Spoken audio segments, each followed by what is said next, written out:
The call of instinct. The quiet morning was interrupted by a soft rustling sound as the first rays of sunlight filtered through the heavy curtains of Grace Mitchell's farmhouse bedroom. The room was still and peaceful, save for the rhythmic breathing of Grace herself as she slowly emerged from a deep, heavy sleep. It was 10:07 a.m., later than she'd ever woken since she moved out to this farm 6 months ago, seeking solitude. The soft click of the old wooden floorboards beneath her feet echoed in the otherwise empty house. Grace had chosen this life, the solitude, the farm work that kept her hands busy, far from the noise and heartbreak of city life. For months, she had found solace in the long days tending to her garden, fixing up the old farmhouse, and simply being by herself. There was no one around to remind her of what she'd lost, the empty space she carried inside her, since the loss of a child she'd never had a chance to meet. But today, the silence in her home felt heavier than usual, more suffocating. It pressed against her chest, like an invisible weight she couldn't shake off. She pushed herself up, her muscles stiff and sore from yesterday's work in the garden, and padded quietly to the kitchen, the aroma of fresh coffee brewing filling the air. She watched as the steam rose from her mug, trying to savor the warmth, but the unease that had settled in her chest wouldn't dissipate. She glanced out the window, her eyes catching the autumn leaves dancing across the yard, their edges golden and brown in the soft light. The old barn stood in the distance, a looming shadow in the morning sun, its paint chipped and peeling. There was always something to fix on the farm, and she had learned to push those repairs aside as she dealt with her own grief, never fully able to move forward. Max, her German shepherd, appeared in the doorway, his usually relaxed demeanor replaced with an intense energy. His ears were perked, and his body was stiff with tension. Grace had never seen him like this before, and it immediately sparked a knot of concern in her gut. His dark eyes were fixed on her, his attention divided between her and the barn. He paced back and forth, his nails clicking against the wooden floor, whining low and urgent. His behavior was out of character, and it made her heart race a little faster. "What is it, boy?" Grace asked, trying to keep her voice steady, but the worry in her voice betrayed her calm demeanor. Max's growling whine continued, a steady pulse of unease. "It's probably just a raccoon," Grace muttered to herself, but even as she said it, she wasn't sure she believed it.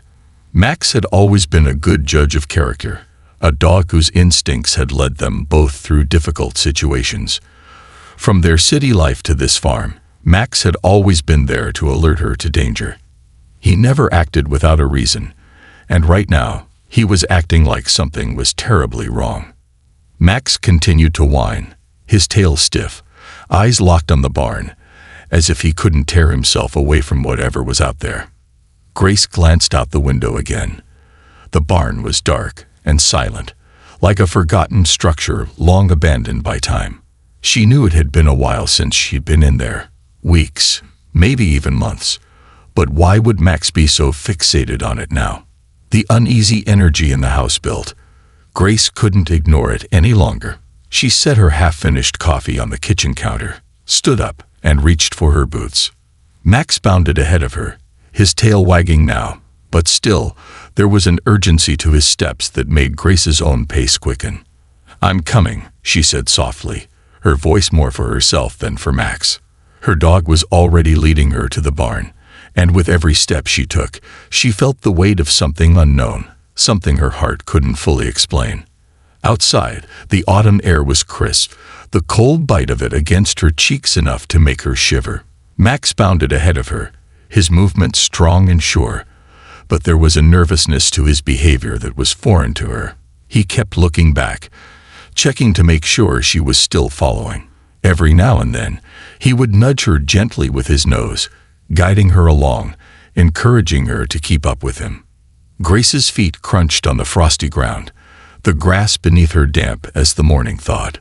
The barn loomed ahead, dark and quiet, but its silence felt heavy now. Max's barks echoed through the open field, the sharp sound of them sending a fresh wave of anxiety through Grace. Something was happening out there, something she couldn't see, and it left her heart pounding in her chest. She reached the barn door first, hesitated for a moment, then turned back toward the house. "Wait," she whispered to Max. "I should get a flashlight." The thought of entering the barn without one sent a shiver of unease through her. But Max was already ahead, his excitement growing, his barking increasing in volume. He was not going to wait. Grace quickly returned inside, grabbing the flashlight from the drawer, her fingers trembling slightly with anticipation. Max was already pacing outside the door, his eyes darting toward the barn. All right," Grace muttered as she stepped out, the weight of the flashlight in her hand offering little comfort. She could feel her heart pounding louder now, matching the urgency in Max's movements. They moved toward the barn door, and with every step, Grace's pulse quickened, a strange sense of dread gnawing at her insides. Max stopped at the door and whined again, his body trembling with anticipation, his nose working in overdrive.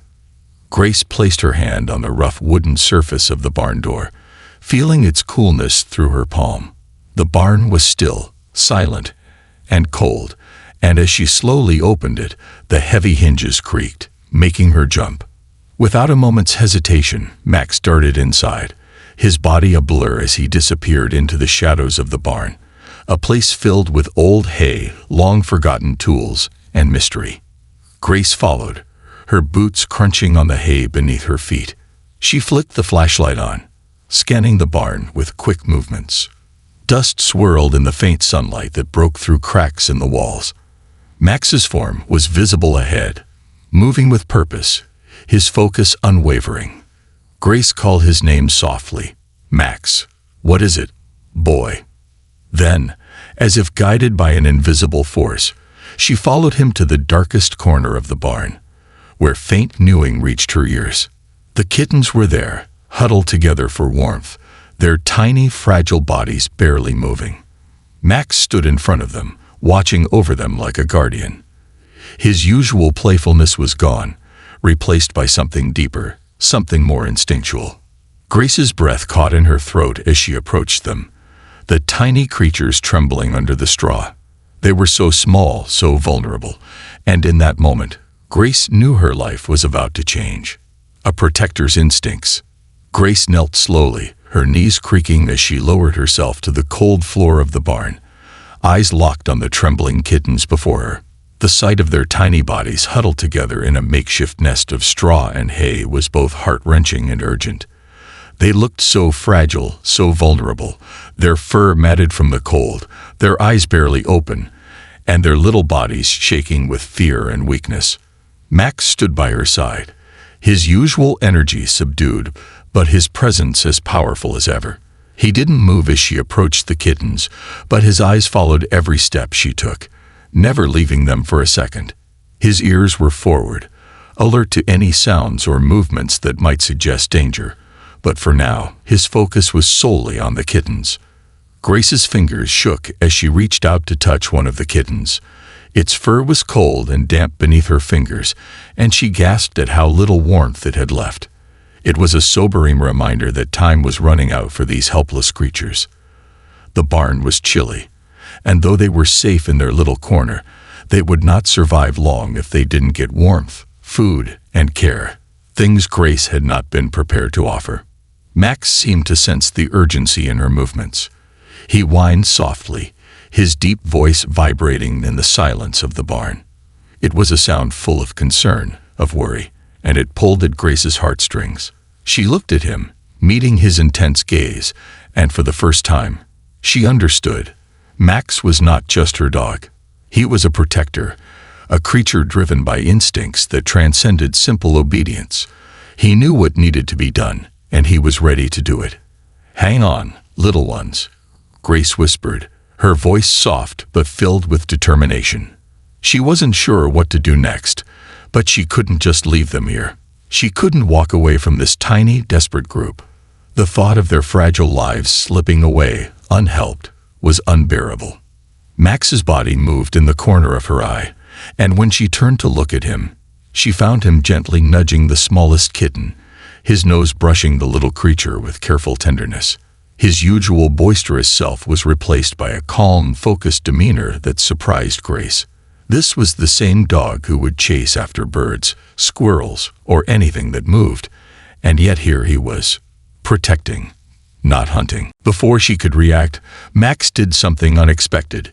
He bent down, very gently, and picked up the smallest kitten in his mouth.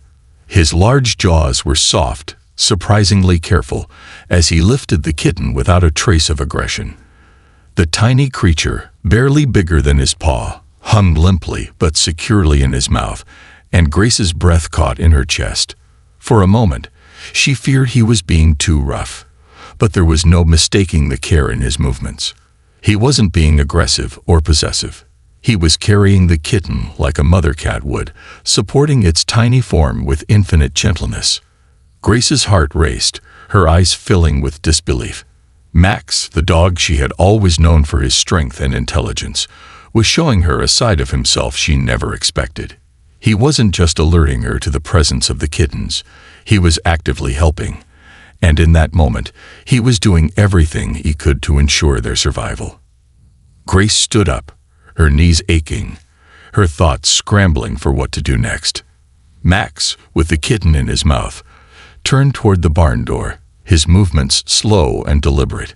It was as if he understood what needed to be done and was taking charge of the situation. Grace followed him out of the barn, her heart in her throat, as she gathered the other kittens in her arms, wrapping them carefully in her coat, trying to shield them from the cold. Max didn't rush. His steps were measured, careful, as he carried the tiny kitten toward the house. Grace followed closely behind, the cold autumn wind nipping at her cheeks. She could hear Max's soft whines as he moved, the sound echoing in the stillness of the morning air. She could feel the weight of responsibility pressing on her chest, but at the same time, a sense of hope began to take root. With Max's help, maybe, just maybe, these kittens could survive. They'd reached the warmth of the farmhouse, and Max moved directly toward the fireplace, the hearth's glow illuminating the dim room. He laid the tiny kitten down gently on a soft throw blanket, carefully positioning it with his nose. His movements were so delicate, so purposeful, it was as though he knew exactly what to do, and this gave Grace the courage she needed to act. She set the other 4 kittens beside their sibling, her hands trembling as she arranged them in a warm circle. The fire crackled softly, casting dancing shadows across the room, and Grace found herself momentarily lost in the rhythmic sound. It was calming, comforting even, but the reality of the situation crept back in with each passing second. These kittens were still so fragile, so weak. They needed more than warmth. They needed food, care, and a kind of strength that she wasn't sure she possessed. But Max wasn't giving up. He curled up next to the tiny kitten, his large golden body creating a warm barrier around the little one. His tail swayed gently, his eyes never leaving the tiny bundle of fur. He had already taken on the role of protector, of provider, and as Grace watched him, her heart swelled with gratitude and admiration. This wasn't just the dog she had always known. This was a new side of him, a side that had opened her eyes to the possibility that, together, they could make a difference. Grace sat beside him, her own hands moving to gently stroke the kittens, trying to keep them warm and comfortable. Max's warm presence, his comforting energy, gave her the strength to continue. She began to feed them using a small bottle she had found buried in the back of a closet, and with each kitten that latched onto the bottle, she felt a renewed sense of hope. Max's gentle nudges and careful guidance made every step easier. When one kitten struggled to latch onto the bottle, Max was there, nudging its head forward with his nose, encouraging it to feed. His actions were so patient, so loving, that Grace could hardly believe it. This wasn't just a dog trying to protect a family member.